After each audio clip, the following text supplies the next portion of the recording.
What up and welcome to Rama Screen YouTube channel, and here's my review of Netflix new South Korean series, The Frog. Let's rock this. Alright, so I'd like to firstly thank Netflix South Korean team for granting me the first few episodes of this new show.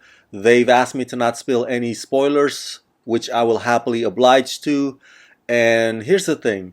You and I have watched a lot of South Korean crime drama thrillers over the years on Netflix, right? Some more intriguing than others, and all of them have one thing in common. Koreans' penchant for long, drawn-out narratives. Well, The Frog is no different. It pretty much carries the same characteristics, if you will. That said, this one has got to be the most baffling of them all. Which is why I'm filing The Frog under the category of mixed bag, while leaning more towards probably not liking it as much. I didn't mind the bloated dialogues and conversations stemming from small talks, but the problem is the way that the mystery is structured. It's just too fluid and incoherent at times. And there's a lack of clarity in terms of the jumping back and forth between the two time periods. And you can argue, well, isn't that the whole damn point? You know, for the sake of reveals and whatnot. Yeah, but it can also simultaneously be frustrating, and that's exactly what it felt like. It's like pulling teeth, begging them to just get to the point already. Written by Son Ho-young and directed by Mo Wan-il, The Frog is a suspense thriller revolving around the story of ordinary people whose normal peaceful lives are upended, disrupted, and thrown into uncontrollable incidents due to a suspicious, mysterious guest who arrives in the middle of summer. Starring Kim Yoon-suk, Yoon Ki-sang, Go Min-si, and Lee Jong-yoon. Now, if I incorrectly butchered those names I just mentioned, I apologize. Pronouncing Korean names has never been my strong suit.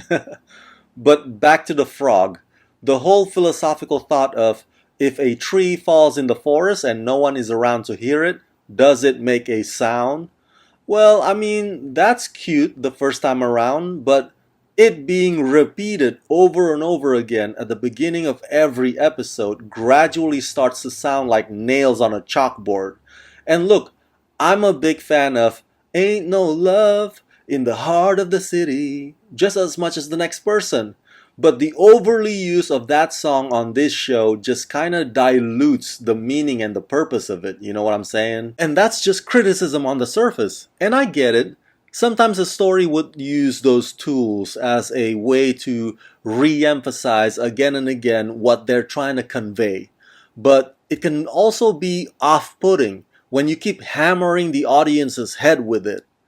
Now, on the first few episodes I saw, there are a couple of plots going on, and in time you'll notice that they converge in the way they impact one another, with sort of like the origin story of the female detective at the center of it all as the connecting thread. But these episodes could have been more condensed instead of marinating in the gruesome melancholy. A serial killer whose presence inadvertently and negatively affects the livelihood of a motel owner's family.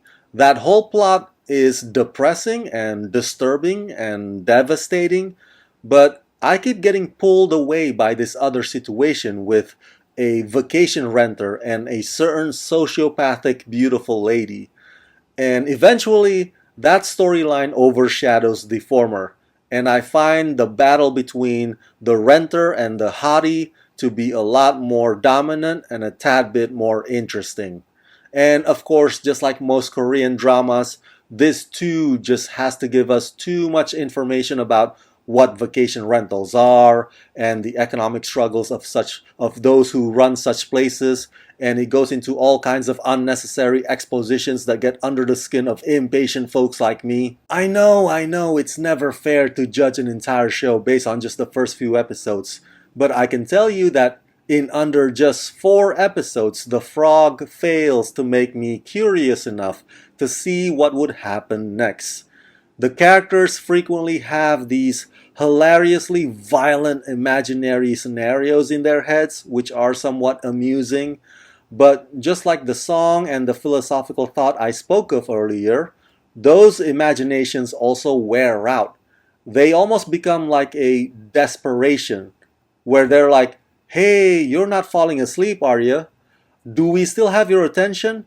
Please keep watching us. Performance-wise, Go Min-si, who plays the mysterious woman, stands out, and it also helps that she's easy on the eyes.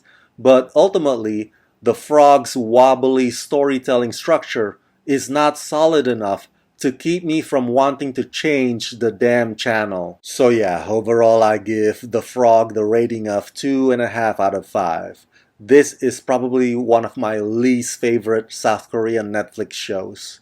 Maybe the subsequent episodes get better, who knows?